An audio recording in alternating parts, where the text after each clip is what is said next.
Johnson. Good run. He's got room. They're 3 wide. 3 by 3 to the line. It's spectacular, isn't it? High speeds, driving ever so close to one another. While it's pretty grand in its appearance, like most things, it wasn't always like this. How did it used to be, you may ask? Well, let's go back to the beginning, before NASCAR was, well, NASCAR.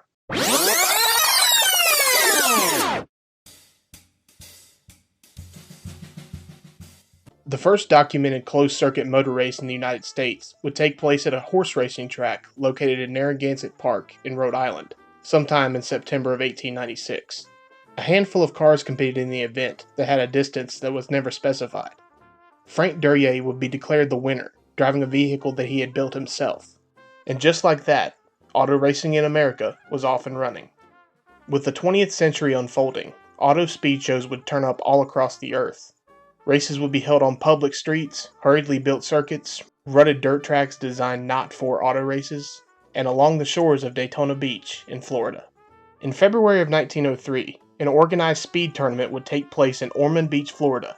Alexander Winton would drive his Winton Bullet at a speed of 68.19 miles per hour. Although the tournament wasn't attended by many, Winton's feat of speed would be the genesis of an annual event in Daytona Beach.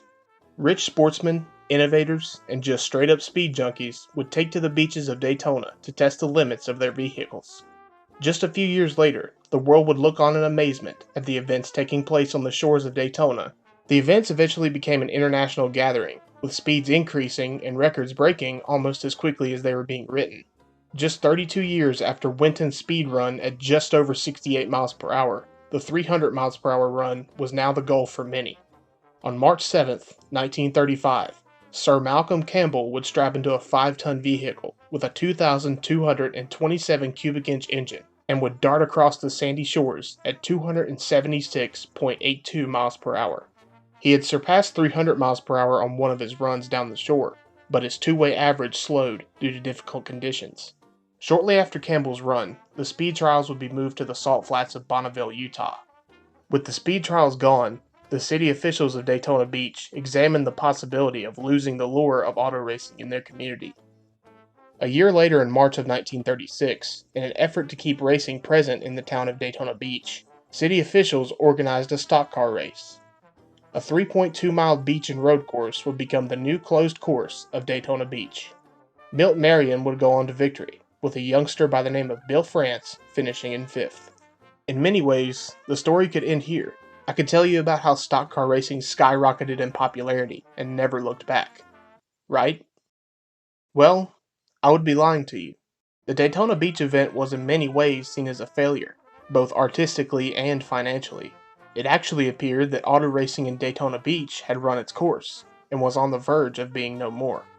But remember that youngster I mentioned earlier by the name of Bill France? Well, Bill still had faith that races could be held in Daytona Beach.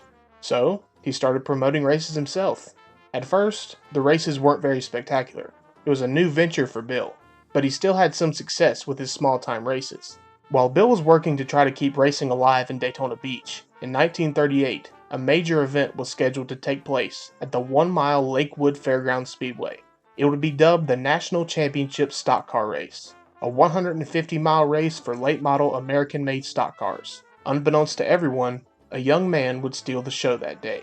18-year-old Lloyd C. had driven many miles on the back roads of North Georgia, oftentimes evading the pursuit of police, but he had never driven a mile on a racetrack. C. would stun the field and easily take the victory, besting a field of many, like himself, who had spent years outsmarting law enforcement.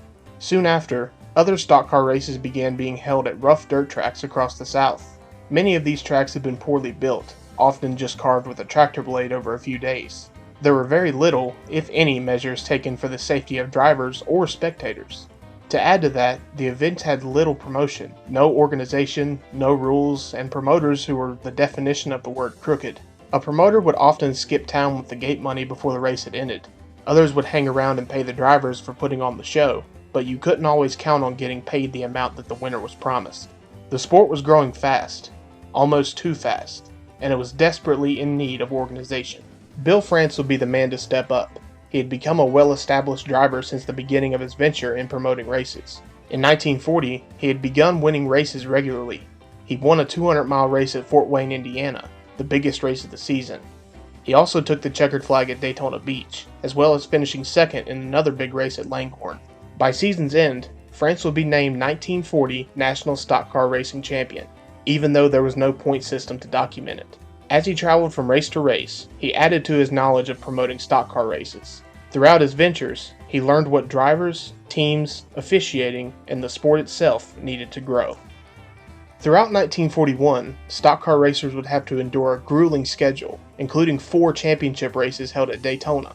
By September, Lloyd C. was setting the bar high for many stock car racers. He had won at many big races through the year, 2 of them being Daytona Beach and Lakewood Speedway. However, hours after winning at Lakewood, Lloyd would be involved in an argument with his cousin, Woodrow Anderson, over sugar that Lloyd had purchased on Woodrow's credit.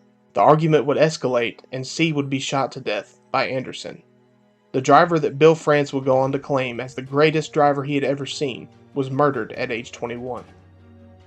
Within a couple of months of C's murder, America would enter World War II. This would bring stock car racing and auto racing in America as a whole to a halt, as all of America's resources had to be put into the war effort. Every racing event in the country was canceled, and the engines didn't fire for 4 long years. In September of 1945, the first post-war stock car racing event was held at Lakewood Speedway, with Bill France finishing second behind Roy Hall. This would give auto racing a jump heading into 1946. It would also lead to multiple sanctioning bodies forming practically overnight. While Bill France would compete in the oftentimes dangerous events, he would hang up his goggles early in 1946 to give his full attention to promoting stock car races. As the year was coming to a close, stock car racing was continuously changing. Bill France would once again be on the forefront of change in stock car racing. The next year in 1947, Bill France would form the National Championship Stock Car Circuit, or the NCSCC for short. While a bold decision, France saw the potential of a unified series. He had originally made a proposition to the American Automobile Association to include stock car racing among its sanctions. AAA was the clear leader in American auto racing, already sanctioning open-wheel races since the beginning of the 20th century. France wanted AAA group insurance and sanction, and would run a stock car series under the AAA banner in return. The AAA basically told France to get lost. In their eyes, stock car racing would never become a viable branch of motorsports. Not fazed by the AAA's response to his proposal, France continued to move forward with his vision for an organized stock car series. Soon after, he would announce a formal set of rules and awards for the NCSCC. The winner would receive $1,000 and a trophy for their efforts. By the end of the 1947 season, Fonty Flock would be declared champion, and as promised, receive $1,000 and a trophy. While the season was a success, many races had attendance above the maximum capacity for tracks. So, Bill France would once again be leading the charge in stock car racing. On December 14, 1947, Bill France gathered around 24 people at the Ebony Bar at Daytona Beach's Streamline Hotel. A collection of racers, track owners, promoters, and other influential people in the stock car world all sat with Bill France. France insisted that cohesion and a sense of order was needed in stock car racing, and most others agreed. In the 3 days of discussion, they settled upon a name: National Stock Car Racing Association.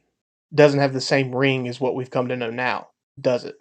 Fortunately, the group of stock car racing influencers reconsidered the name as mechanic Red Vote scribbled down the words National Association for Stock Car Auto Racing. NASCAR was born.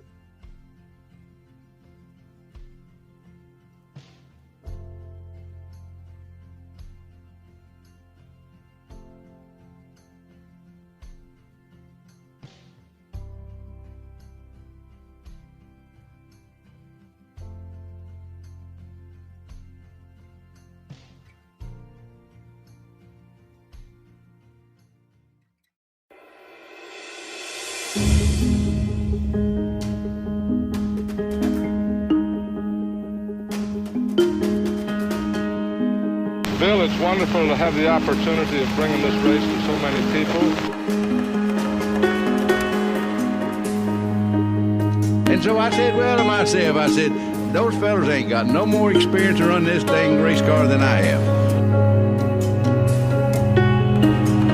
so I said, I'll just get in there and run wide open. That's what I did.